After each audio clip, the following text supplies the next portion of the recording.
Welcome back to your week-by-week growing knowledge-based doodling with purpose, where we're learning hieroglyphics because we're getting pretty good. And hey, if you found this channel, everything happens for a reason. If you need something to learn at home and do in your spare time, and you want to make your doodling something more than just doodling, well, you've come to the right place because learning hieroglyphics is extremely rewarding and a lot of fun. All right, let's jump in with a little review here. So, we've talked about this sign, right? You recognize it? PR, the hieroglyphic that also means house. Now you'll notice I've used it with a stroke line. Having the stroke line under a glyph makes it the actual object it is. So if you see per for house with the stroke line, it means you're actually using it to mean a house and not just the letters. But it's still pronounced per because per is the Egyptian word for house. All right, so here you see it used in a word. So you have per, P-R, for house, and then you have R, the mouth glyph, which I should have done the upper curve a little bit better there, and that would make it P-R-R.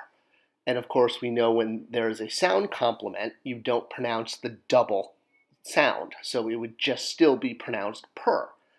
And I've added to it a determinative at the end of the running legs for movement. It's the determinative for movement. So that makes this the word go, P-R, per, go. So two different words, if you will, pronounced the same but meaning something different. If you have the R glyph and the determinative at the end, per means go. If you just have the house glyph with a stroke, it's an ideogram meaning house. So you have ideograms, sounds, and determinatives. Those are the three type of glyphs we deal with.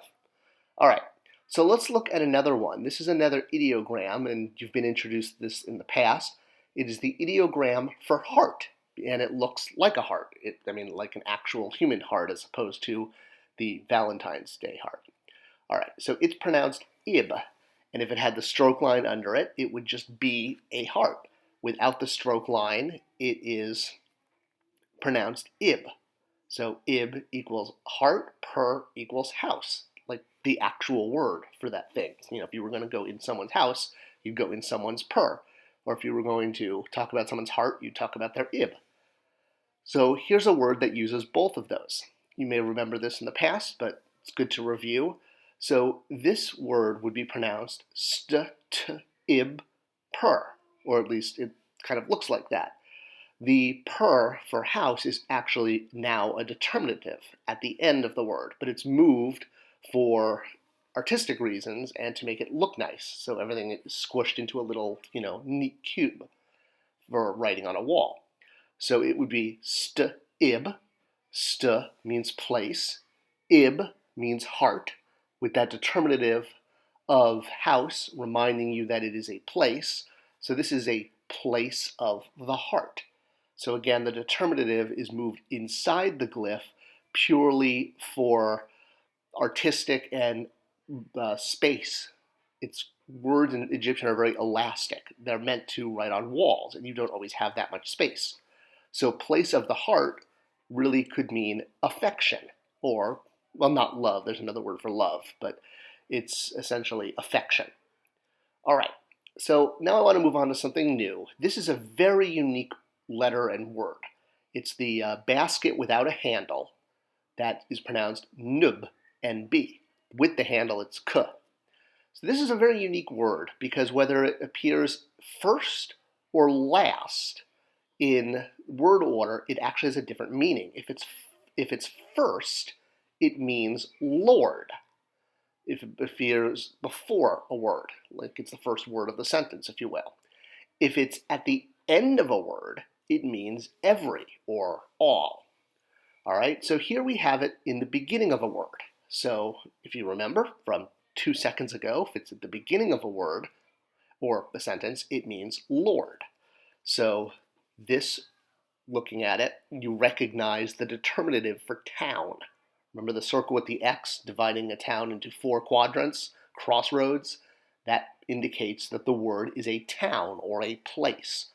So adding some sounds to these glyphs, you have the mat, the hill, and the mouth. P-K-R.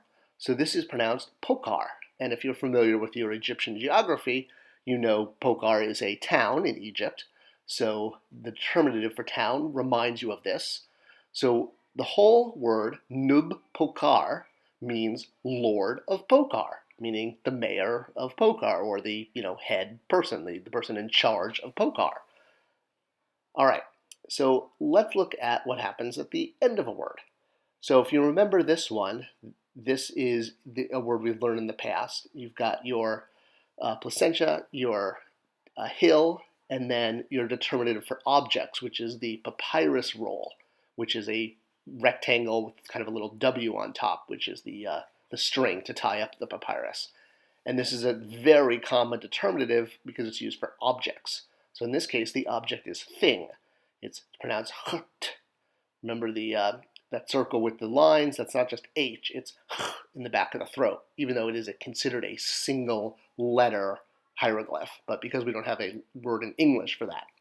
So ht, thing, and then nib, so putting the basket without a handle at the end of the word, so it no longer means Lord. Remember I noted that it would mean every or all. So here now you have thing, every. Cht, nib, thing, every. Or as you would say in English, you would just reverse that because that's how English works, and it's the word everything. So when you see these two words together, it would be translated as everything. Cht, nib. All right, so let's put it all together. So you recognize cht, nib at the beginning, so that would be everything. And then that word at the end there is a word you've also seen before. And I definitely recommend making flashcards for all these words as we learn a new word. So looking at the reading order, you've got the placentia, the hill, the determinative, papyrus scroll, the basket, the foot, the papyrus, the symbol for water, and the small bird. So this would be pronounced cht, nub, bin, noting that the third glyph and the eighth glyph are both determinatives. So the determinative with the papyrus, again, an object, a thing, and the small bird is the determinative for small or bad. So those are there to jog your memory about what the word is about. And if you remember from a few lessons ago, bin, foot, papyrus, wave, water symbol, is evil. Hence the small bird for small or bad.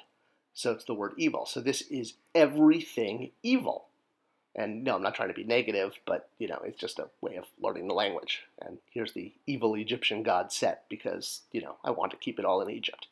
All right, that was a lot to take in for this week. So let's keep practicing and shuffle around your Canubic jars. And I'll see you back next week for another lesson in hieroglyphics as we continue doodling with purpose. Give this a like, give it a subscription, pass it to friends. It's all about sharing fun knowledge. Thanks for watching. I appreciate it, and I'll see you for lesson 64 next week. Enjoy.